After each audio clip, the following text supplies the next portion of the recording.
Hello साथीहरू, हेर्नुहोस् त मसँग आज लोकल भई कटर आइपुगेको छ। म घरमा छु, घरमा ड्याडीले लिएर आउनुभएको रहेछ। ल अनि ड्याडीले यसको बोक्रा छिल्दै हुनुहुन्छ साथीहरू। ल हेर्नुहोस् त लोकल भई कटर फेरि साह्रै मिठो हुन्छ र हेल्दी पनि हो। ल हेर्नुहोस् ड्याडीले बोक्रा छिलिओरी अब यसलाई पिस बनाउँदै भइसिन्छ। ल हेर्नुहोस् त त्यसको बिचको डन्ठल फाल्दै हुनुहुन्छ। ल हेर्नुहोस् यिनी सबको बिचको डन्ठल अलि साह्रो हुन्छ नि त, अनि त सब फालिओरी फेरि यसलाई मसिनो पिस बनाउँदै हुनुहुन्छ।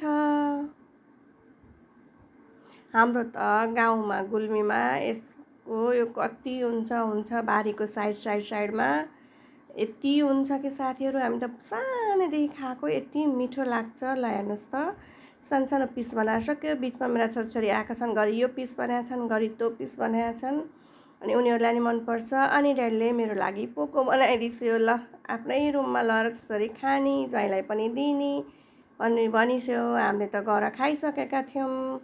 ल हेर्नुहोस् है, अब यो भई कटरको पोको बोकेर म आएर के गर्छु होला त। ल हेर्नुहोस् त म ह्याप्पी भएँ, काट्नु नि परेन। काटिओरी पिस बनाइदिएर म आएँ रुममा साथीहरू।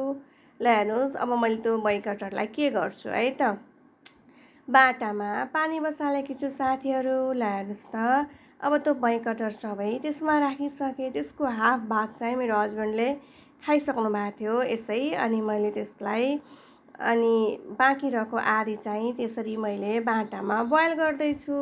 त्यसमा मैले मिस्टी राखेँ, अनि लाङसुक मेल मरिचको धुलो राखेँ साथीहरू। ल हेर्नुहोस् मजाले बोइल हुन दिएँ। यसरी बोइल गरेर खाने भने हात खुट्टा भर्खर स्टार्ट भएको दुख्न, बात सम्बन्धी केही रोगहरू छ, भर्खरै छोको छ भने ठिक हुन्छ भन्ने चलन छ, अथवा गाउँघरमा त्यही भन्दै हाम्रा हजुरआमाहरूले पनि खानुहुँदो रहेछ त्यसै गरी, अनि मम्मीले नि खानुहुन्छ। अब मम्मीले यो सिजनभरि ल्याएर टन्नै दिनदिनै पकाएर खानुहुन्छ। अनि यो अहिले बेलुका सुत्ने बेलामा तातो पकाएर खाने, अनि बाँकी चाहिँ भोलि बिहान चिसो बनाएर खाने भने अझै राम्रो हो, अनि त्यसले नै ठिक गर्ने हो। अनि ल हेर्नुहोस् त आज मैले मेरो व्रतको दिन यसरी पकाएँ, हिजो ल्याएको हो नि त हुन त। अनि त्यसपछि मैले त्यसलाई त्यसरी पकाएँ।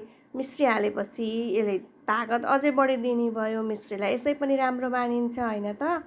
अनि लाङसुक मेल मिस्री राखेर मजाले खट पकाएँ। हेर्नुहोस् त साथीहरू यति मजाले पाक्यो। त अलि साह्रो हुन्थ्यो, अलि छिप्पेको हुन्थ्यो भने कुकरमा सिटी लाउँदा पनि हुन्छ, यो त कमलै थियो, त्यो भएर मैले बाटामै बोइल गरेँ साथीहरू। ल हेर्नुहोस् त मजाले बोइल भइसक्यो, 15-20 मिनट जति बोइल गरेँ मैले।